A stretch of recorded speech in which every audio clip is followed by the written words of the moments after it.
Vamos ouvir Marcos Duval, o senador, fala agora ao vivo, 11 horas e 19 minutos. O Daniel Silveira, eu já conhecia ele por conta da profissão dele de polícia e eu por ser instrutor da polícia antes de ser senador.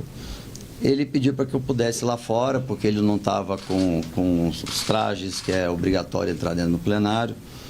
E assim eu saí, fui até lá fora, e ele disse que o presidente queria conversar comigo. Aí, pelo telefone dele mesmo, ele ligou para o presidente. E o presidente perguntou se eu poderia encontrar com ele, né, naquela hora. Eu falei: olha, presidente, eu estou com votação nominal aqui. E durante esses períodos todos, de 4 anos, né, dele, no governo dele, eu nunca tive nenhum encontro com ele, nunca tive uma agenda com ele. Eu dizia isso para vocês, né? Nunca tive um momento só eu e ele em hora nenhuma. E o fato dele ter, o Daniel ter me procurado para essa reunião, eu achei estranho exatamente por isso. Porque em 4 anos eu nunca, nem ele demandou eu estar com ele, nem eu demandei de eu estar com ele. No dia seguinte não era possível, e aí eu perguntei se poderia ser no outro dia, se eu não me engano, na sexta-feira. Era numa quarta que ele me abordou, quinta e na sexta. Mas eu já estava pensando que eu precisava reportar isso ao ministro Alexandre de Moraes. Então eu liguei para o ministro Alexandre de Moraes, dizendo que eu precisava falar com ele com uma certa urgência. Já tinha um trabalho com o Ministério Público do meu estado, com ele, e no combate ao crime organizado, no combate à fake news, no combate à corrupção. Então, a minha relação com ele sempre foi uma relação muito no nível profissional, nunca tivemos nenhum outro encontro pessoal. E ele de pronto falou: então vem que eu te recebo aqui. Encontrei com ele no Salão Branco, né? E aí disse a ele que tinha sido abordado pelo Daniel Silveira para fazer essa reunião com o presidente, não tinha ideia de que poderia ser. E perguntei ao ministro o que ele achava, se eu deveria ir ou não. E aí o ministro disse: vai, porque é bom saber, né? Quanto mais informação, melhor. Isso na área de inteligência é a base principal, é a informação, né? Então o ministro Alexandre falou: vai. E assim, então eu marquei no dia seguinte, foi na sexta-feira, eu tinha um voo para Vitória no final da tarde. Quando chegou na sexta de manhã, eu recebi a ligação do Daniel Silveira, ele perguntando se eu estava já disponível para ir. Eu falei: não, eu vou com o meu carro oficial e encontro lá. E foi quando ele disse: não, vamos nos encontrar no meio do caminho, que é importante você não entrar com o seu carro oficial. Quando ele disse isso, eu já pensei que seria algo no setor mesmo, na área de inteligência, né? Agora eu já tornei isso público, então não posso nem falar mais que eu trabalho na inteligência, que já vazou. Mas eu já estava esperando... vamos lá. E aí eu falei com ele que eu iria então com o meu carro, até porque eu gosto de tornar tudo muito transparente, a placa me identifica, né? Mas ele tinha dito que não, é melhor eles iam me pegar com outro veículo. Então a gente marcou, o meu motorista parou num estacionamento, não me recordo aonde, que eu não conheço Brasília, e o carro, parou o carro atrás, um dos carros que fazia a escolta do presidente, e tinha um motorista e o Daniel já estava lá dentro. O Daniel então pediu para que eu entrasse então no carro deles, eu pedi para o meu motorista então aguardar, então saí do meu carro e fui para o carro deles e nós partimos para Granja do Torto, né, se não me engano, acho que nunca fui em nenhum lugar desse, eu acho que é Granja do Torto. Passei sem ser identificado, a ideia também deles não era nem que eu fosse identificado, né, de senador, indo lá. E para mim era alguma coisa voltada na área de inteligência e voltada à questão dos acampamentos em frente aos quartéis, né? Esse era o meu entendimento, seria alguma coisa nesse sentido. Quando nós chegamos lá, eu até iniciei o assunto, nós estávamos na sala, só eu, o Daniel e o ex-presidente. E eu até iniciei o assunto falando de que era necessário ele comunicar logo à sociedade de que não ia dar, não ia acontecer nenhuma intervenção militar, que isso, quer dizer, a Constituição, né, não permite isso, e que tirasse aqueles brasileiros que estavam ali já em sol e chuva, crianças, idosos e tal. Mas ele falou para mim que, ele falou assim, senador, eu fico preocupado, qualquer movimento que eu faço, pode ser que o ministro Alexandre entenda que eu estou incentivando, ou que fui eu que dei a motivação para os brasileiros estarem ali, então eu prefiro não me envolver e tal. Eu falei, olha, tá bom, então, mas eu acho que não é uma situação que eles estão lá, que se você puder falar, eles saem e, bom. Mas ele não quis exatamente por isso, de acharem que era ele que estava conduzindo alguma coisa nesse sentido e não era. Aí o Daniel Silveira começou então a fazer a explicação do porquê então do ter sido chamado. E aí ele falou, como você está tendo um acesso frequente com o ministro Alexandre de Moraes, eu achei estranho até ele ter essa informação, porque eu nunca tornei público, porque exatamente do trabalho de inteligência, a gente queria te passar uma missão que pode salvar o Brasil. Aí quando ele falou, pode salvar o Brasil, eu falei, pronto, é algo que é muito maior do que eu esperava e fiquei atento. E aí ele começou a explicar. A ideia seria, eles colocariam o equipamento de gravação, teria um veículo já próximo ao STF, captando o áudio, e eu nessa reunião com o ministro Alexandre, eu conduzindo para ele falar que em algum dos processos dele, ele ultrapassou a linha da Constituição.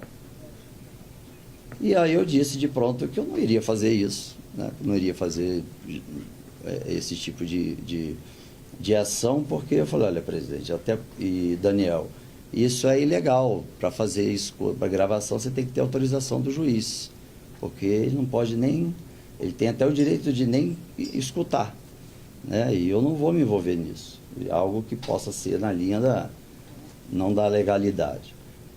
Mas eles disseram que, o Daniel, desculpa, não eles não, Daniel, o presidente estava escutando junto comigo, ao mesmo tempo que o Daniel falava.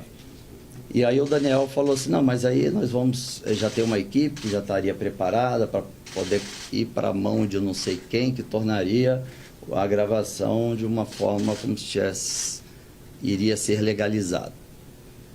Para eu não ficar ali sendo pressionado e eu pensando que eu precisava reportar isso quanto mais rápido para o ministro Alexandre de Moraes, eu disse que iria pensar. E aí, durante todo esse processo, o presidente estava em silêncio, quem falava era o Daniel, e falou, eu vou pensar e depois eu faço o contato. E aí, despedimos, o presidente, obrigado por ter vindo e tal, despedimos. Então não houve, porque eu acho que saiu na imprensa que o presidente me coagiu. Isso foi ontem, eu já prevendo por conta do meu trabalho de levantar o que aconteceu dia 8 de janeiro, e eu estou sozinho nesse processo de investigação de quem realmente foram, não os que quebraram, que isso a Polícia Federal já está fazendo, mas os que prevaricaram. Então eu fiquei já ciente que em algum momento alguma coisa ia acontecer para me colocar numa situação a qual eu poderia perder minha credibilidade, minha honra. E a gente fala, quando você não consegue derrubar o argumento, você derruba o argumentador. Então, fui direto no ministro Alexandre e peguei o voo, fui para Vitória, mandei uma mensagem para ele no aeroporto, para o ministro, dando mais ou menos o que foi a conversa. E perguntei quando é que o ministro estaria de novo em Brasília. Ele falou que seria numa segunda ou numa terça. E então eu voltei a Brasília, se não me engano foi numa terça-feira, nós nos encontramos lá no STF e eu relatei para ele o que eu estou relatando para vocês, nada mais, nada menos do que eu estou relatando para vocês. O ministro ficou surpreso, né? Ele é muito introspectivo, né, de falar, então ele olhou para cima e balançou a cabeça do tipo, né, não acredito que era para esse motivo. E aí eu falei, ministro, estou liberado? Não, tudo bem, está liberado. Ele estava lá na sessão e dali eu parti aqui para o gabinete. E quando aconteceu o vazamento do tal documento, eu não tive nem conhecimento desse documento, né, porque me perguntaram desse tal documento, já planejando uma tentativa de golpe de Estado. Ninguém nunca me comentou sobre isso, não tinha conhecimento nenhum e nem foi citado nada desse tipo lá. O que ficou muito claro para mim era o Daniel tentando achar uma forma de não ser preso de novo, porque toda hora ele descumpria todas as ordens do ministro. Então, ele acabou... ficou muito claro que ele estava num movimento de manipular e ter o presidente comprando a ideia dele se um senador aceitasse a missão. Então, do tipo assim, ó, vou trazer um senador, se ele aceitar, você aceita? O que ficou bem entendido foi uma coisa nesse sentido. O senhor disse que foi usado ali o carro da segurança da presidência da República, e o senhor foi até a Grande do Torto, que é a residência lá do presidente. Qual o nível de conhecimento que o ex-presidente da República tinha desse plano? Então, eu não sei, porque eu não questionei.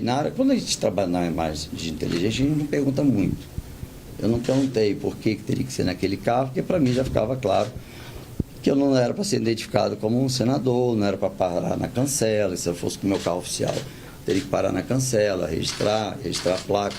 Então, era alguma coisa no serviço da área de inteligência e, no meu entendimento, seria relacionada ao acampamento. Porque nós já tínhamos informações que tinham células lá se articulando para fazer qualquer ataque, tanto é que aconteceu depois o do... Senador, sobre o ex-presidente Jair Bolsonaro, em algum momento ele falou com o senhor disse não houve uma coação naquele momento, em algum momento posterior houve algum novo contato dele com o senhor? Não, o que ficou combinado, eu disse para eles o seguinte, para eles, né, eu ia me dar um tempo para pensar. Eu não falei não na hora para não ficar na insistência, porque estava claro o desespero do Daniel, porque ele é notório a quantidade de vezes que ele está descumprindo ou descumpriu as ordens do ministro Alexandre. Então estava claro que ele estava assim, depois eu acho que do relacionamento com o presidente, que ele estava tentando convencer nós dois de entrar nessa ação esdrúxula. Quando eu falei então que depois daria resposta, eu indo para o aeroporto, eu também reportei ao ministro, acabei de sair, estou indo para o aeroporto, estou quase atrasado, perdendo o voo. Perguntei quando é que ele estaria em Brasília, aí foi que ele disse que segunda ou terça-feira, que ele estaria em São Paulo, aí eu marquei e vim para ter essa reunião somente com o ministro, e foi a hora que eu reportei. Mas quando na terça-feira, que foi quando eu dei a resposta para o Daniel, pelo celular dele, dizendo que eu não ia cumprir a missão. E esse print é que a Veja teve acesso e a Veja me procurou para saber qual era o relacionamento, porque tinha um print do Daniel e a minha resposta dizendo que eu não ia cumprir a missão. E foi daí que eu já estava esperando, por conta dessa investigação que eu estou fazendo do 8 de janeiro, que eu sabia que alguma coisa ia ser construída na área de inteligência, e eu já tinha sido informado que alguma coisa estava para acontecer para tirar a minha reputação. Só eram vocês três ou o coronel Cid estava por lá? O senhor disse que o Daniel falou que já tinha uma equipe preparada para tentar legalizar o que é? Legalizar o que exatamente? Essa escuta, porque você só pode ter escuta com autorização judicial. O juiz que autoriza, você não pode sair gravando. Quando você grava e quer apresentar até nos autos, o juiz pode até te dar a voz de prisão, então, porque é uma gravação ainda não. Ele não falou juiz, mas teria um grupo, uma equipe que já estaria para resolver isso. Não disse qual é a hierarquia e qual era a função. Houve alguma menção a GSI ou a AMI? Não. Nem o GSI, nem a AMI. Não citou nem o GSI, nem a AMI. E o coronel Cid também não estava por lá? Senador, o senhor disse que foi no dia 7.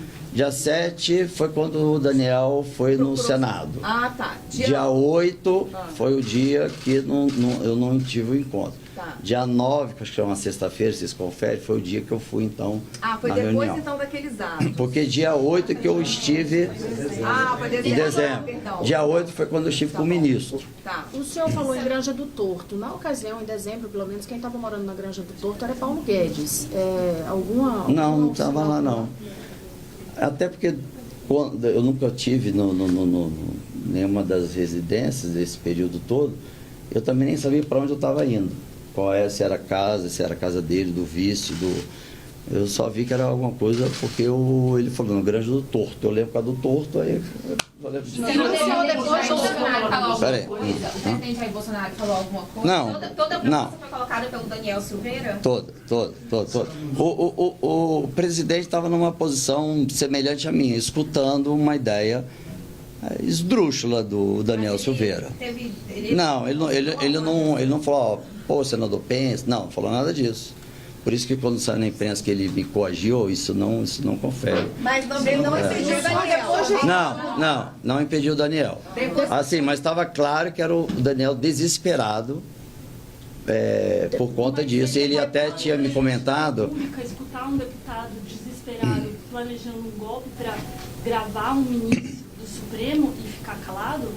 Isso cabe a ele, não a mim. Eu fiz o meu papel de não prevaricar. Eu fui e comuniquei ao ministro.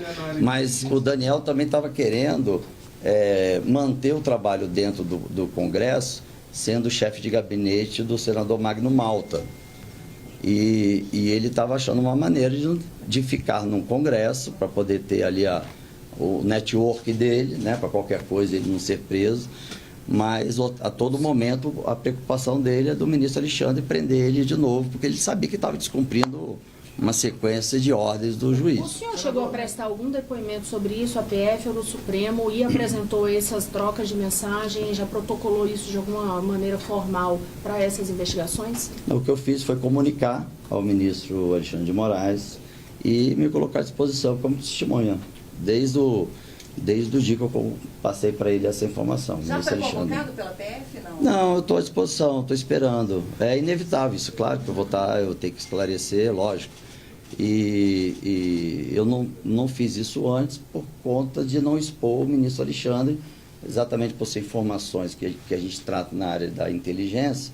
Se ele dissesse, então faça uma denúncia, ou ele pode ter inserido essa informação dentro do processo dele, eu não sei. São coisas que a gente não pergunta, né? Mas o que eu pude fazer, para não prevaricar, é reportar ao ministro que estava com o caso dele, do que estava acontecendo. O Daniel Silveira insistiu, o senhor voltou a falar com ele? Insistiu bastante.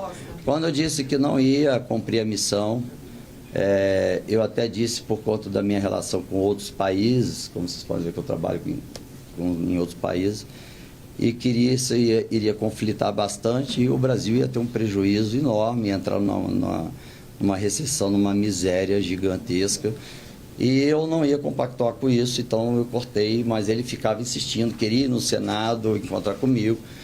Aí ligava várias vezes, eu não atendia o telefone, desde aquele dia que eu falei para ele que eu não ia fazer, eu nunca mais atendi. Ele chegou a mencionar que nem Flávio Bolsonaro sabia.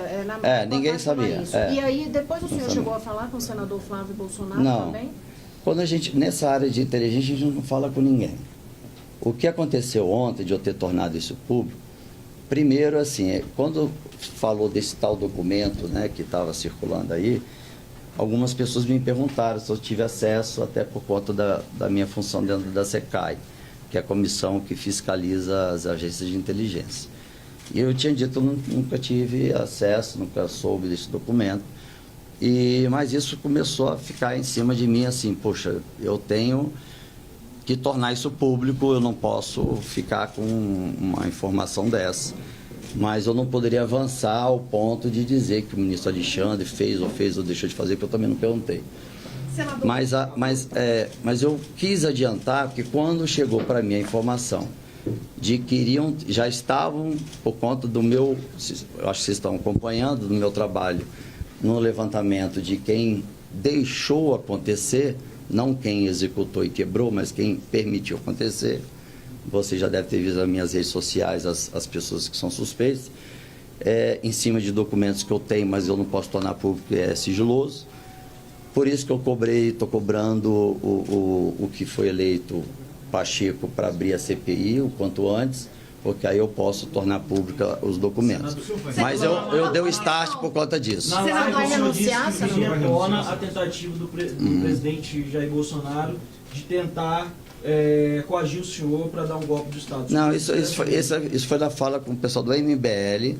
O MBL ontem, quando acabou as eleições, o MBL postou um título traidor, alguma coisa nesse sentido, né? E tinha foto de vários senadores e tinha a minha. E eu entrei em contato com eles para perguntar que história é essa? Traidor por causa de quê? Né? Que prova que tem? De trair o quê? E na imagem que saiu na TV Senado, foi onde eles tiraram a conclusão louca deles.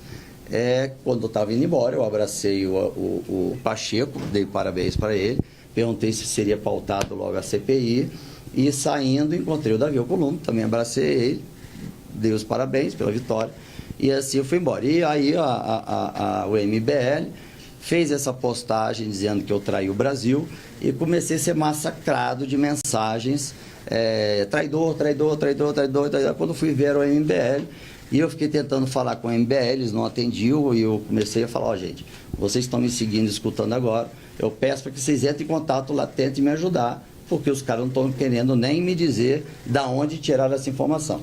Então eu estava num momento aí de muita raiva, e eu estava desde 5 da manhã tentando trabalhar para ver se a gente conseguia eleger o Marinho, e eu era quase meia-noite e pouco, e aí foi aquele desabafo que você ficou nervoso. Você fala coisas que você... Senador, qualquer discussão de casal, depois se arrepende do que fala. Mas isso daí não aconteceu. Foi falado, mas não é o... A sua postagem ficou um pouco... Eu não entendi direito. O senhor diz que irá se afastar definitivamente da política. Afastar, né? Não, diz que vai afastar do Senado e que vai sair definitivamente da política. O senhor vai renunciar ao mandato ou se afastar? Não entendi o que o senhor pretende fazer. Depois desse fato aí, porque assim, eu nunca fui político, né? Então, quando você entra aqui, eu já disse para alguns repórteres que a gente tem intimidade, tem hora que a gente fica com vontade de ir embora daqui. Porque você é colocado numa posição como se quisesse estar aqui tirando proveito, querendo se enriquecer, e aí vai. Tanto é que eu postei meu contra-cheque, postei meu extrato bancário, e a imprensa me massacrou, porque eu estava como se estivesse desdenhando do salário. Quer dizer, minha carreira anterior, eu não precisa nem comparar, está no portal de transparência, quando você tem que entregar as documentações para assumir o cargo, então tudo é declarado, então eu tinha uma condição melhor. E ficar aqui tomando pancada o tempo inteiro, tem hora que eu entrava aqui e falava, não estou aguentando, eu vou largar isso. Mas a minha equipe, né, eu não posso também largar a minha equipe, eu sempre trabalhei com essa questão da equipe, do grupo. 20 anos trabalhando na SWAT foi algo que para mim não se toma decisão individual. Então foi um desabafo na minha rede social, e de manhã eu fui acordado pela minha filha que tem Vitória, às 5 e pouco da manhã, e ela sofrendo e vendo aqueles ataques nas redes, e falou, pai, só porque você abraçou o que ganhou a presidência? Eu falei, filha, só por causa disso. Então, eu vendo a minha filha recebendo a pancada lá no meu estado, ela com 16 anos de idade, e ela nunca passou por isso, eu também nunca passei por isso, né? Nunca fui criticado, meu trabalho sempre foi muito transparente, e o mundo inteiro sempre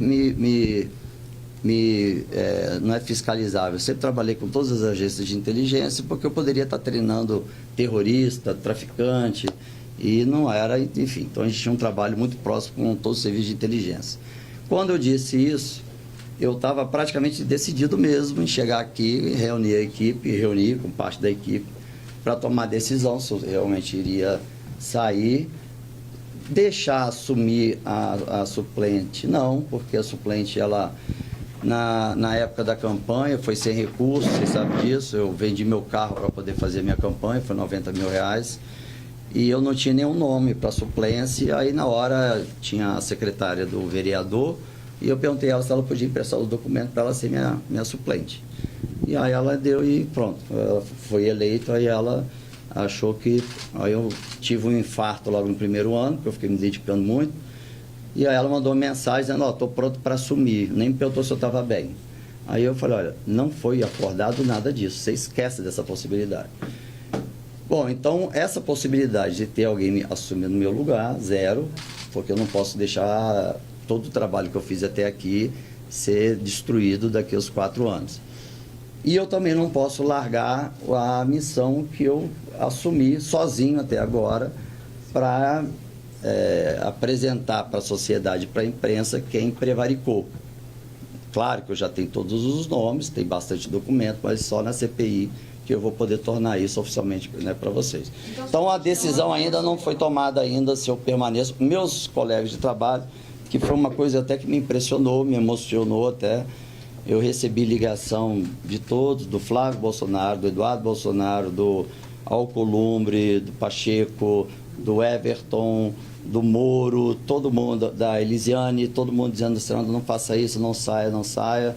É importante o seu trabalho, a sua forma correta de trabalhar, a sua transparência, o Ministério Público do meu estado, onde eu sempre reporto qualquer centavo quando eu mando, também ligou, não faça isso e tudo mais. Não. Naquela hora, se você naquela hora que eu postei, se fosse no horário comercial, eu tinha saído. Quando eu acordei com o telefone da minha filha, aí que eu comecei a falar, não, então, se eu sair, eu não vou mostrar o resultado do meu trabalho e por que eu estou sofrendo essa perseguição de reputação, né? Então eu vim, pedi para a minha equipe me esperar, que eu queria reunir antes de falar com vocês da imprensa, e a minha equipe pediu para que eu ficasse, estão tentando me convencer. E meus colegas, eu desci para marcar presença e todos me abordando, falaram, pelo amor de Deus, não saia, não saia, não saia. E isso mexe com a gente, né? Assim, quando a gente tem uma decisão que a gente acha que está sozinho, querendo mudar o mundo, a gente fica meio... com aquele sentimento do tipo, deixa eu voltar para a minha carreira anterior, que lá eu estava bem, estava feliz, viajando o mundo inteiro, não tinha problema nenhum. Então, quando me coloco num quadrado, tipo, só porque é político, quer tirar vantagem, quer roubar, quer não sei o que, se corromper, assim como vocês são sempre colocados como se fosse de esquerda, extrema esquerda, e eu sei que não são, né, na maioria, cada um tem sua personalidade, sua forma de trabalho, e como se isso fosse também um crime ser de esquerda, né? Tanto é que as minhas assessoras, eu tenho 2, Silvias, uma é de direita, outra é de esquerda. Mas é por isso. Então, eu cheguei aqui com o coração mais aliviado, até porque eu tomei um remédio para dormir, fui acordado pela minha filha, isso também me balançou. Senador, a Polícia Federal pediu a Moraes... Sua experiência, o senhor tem medo de alguma coisa, apesar de todo o seu currículo, toda a sua trajetória? Eu queria saber se o senhor está com segurança reforçada. Bom, eu tenho desde 2019, quando eu relatei o pacote anticrime, desde aquela época eu sofro ameaças de esquartejamento da minha filha, de postar o vídeo em redes, de esquartejar minha irmã, e tanto é que já até um segurança aqui do Senado, que fazia minha segurança lá, ele foi identificado e o crime pegou ele, não sei se vocês souberam disso, ele foi violentamente agredido, quase morreu. Então, eu tenho, assim, esse receio, até porque eu estou sozinho nesse levantamento do que aconteceu no dia 8, que quando eu estive lá no galpão, que nós estávamos todos recebendo aquelas imagens, e que poderia uma senhora ter morrido, eu fui permitido entrar pelo fato de ter sido instrutor da polícia lá. Então, eles não me deixaram por ser senador, mas sim por ser um ex-instrutor. E quando eu cheguei lá, a realidade era outra, era todo mundo em cima de pânico e tal. A Polícia Federal já pediu ao ministro Moraes para que o senhor seja intimado a depor. Para esse depoimento, o senhor tem que provas a respeito deste relato que o senhor está fazendo para apresentar para eles? Por exemplo, o trajeto do GPS, mensagens, o que o senhor vai levar junto? Tem alguma gravação? Tem a conversa com o Daniel, ele relatando como é que seria, e tem eu também respondendo que eu não ia cumprir a missão. Vou ver, porque eu quero dar prioridade para esse interrogatório com a Polícia Federal, como eu estou como testemunha, lógico, né? E eu quero passar para ele primeiro, para eles, né? E aí eles tomam a decisão.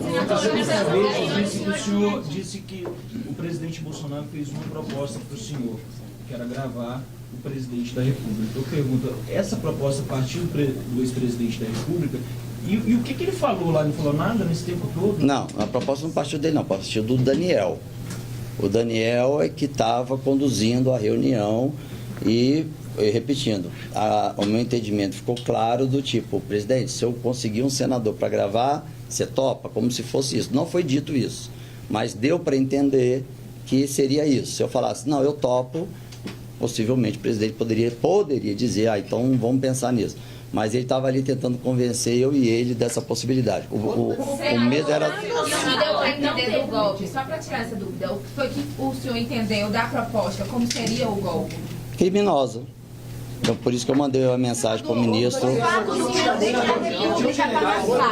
fato do presidente da República estar na sala, escutando aquilo e não pedindo a palavra e deixando isso rolar, o senhor entende como um apoiamento ao Daniel Silveira? Olha, se a gente, assim, é porque na área de inteligência isso seria normal, porque para nós, quanto mais a gente escutar e souber, melhor.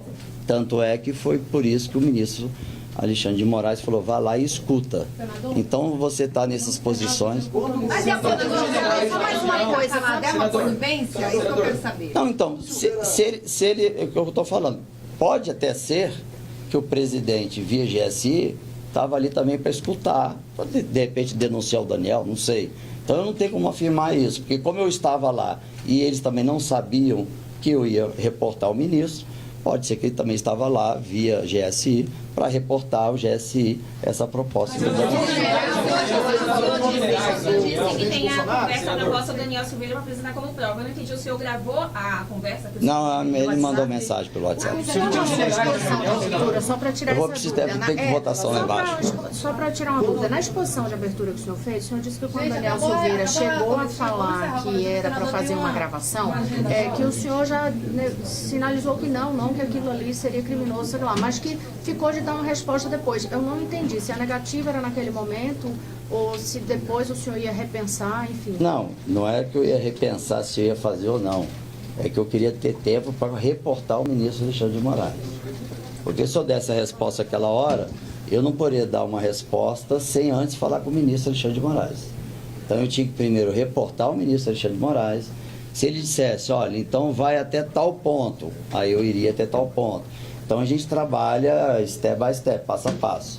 Então eu não ia falar nem que sim nem que não, antes de ouvir o ministro. E só para finalizar, Alexandre. como é que o senhor classificaria hoje a sua relação com o ex-presidente Bolsonaro? Eu nunca tive relação próxima a ele. A minha relação sempre foi muito próxima com o Flávio, por ser senador da República.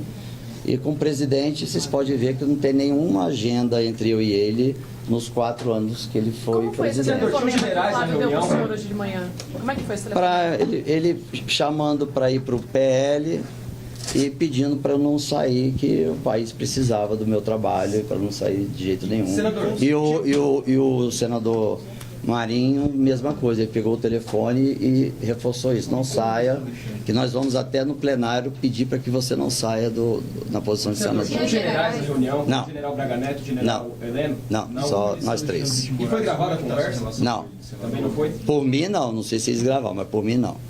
Como é que está a sua relação com o ministro Alexandre de Moraes? O senhor fala várias vezes desse contato muito próximo com ele, dessas relações de reuniões, ou também dessas conversas de WhatsApp, e dessas missões que ele dava para o senhor, né? Não, ele não me dava missões, não. Como é que é isso? A minha relação com o Alexandre de Moraes sempre foi a nível profissional, porque ele era secretário de Segurança em São Paulo e eu prestava serviço para as polícias de São Paulo.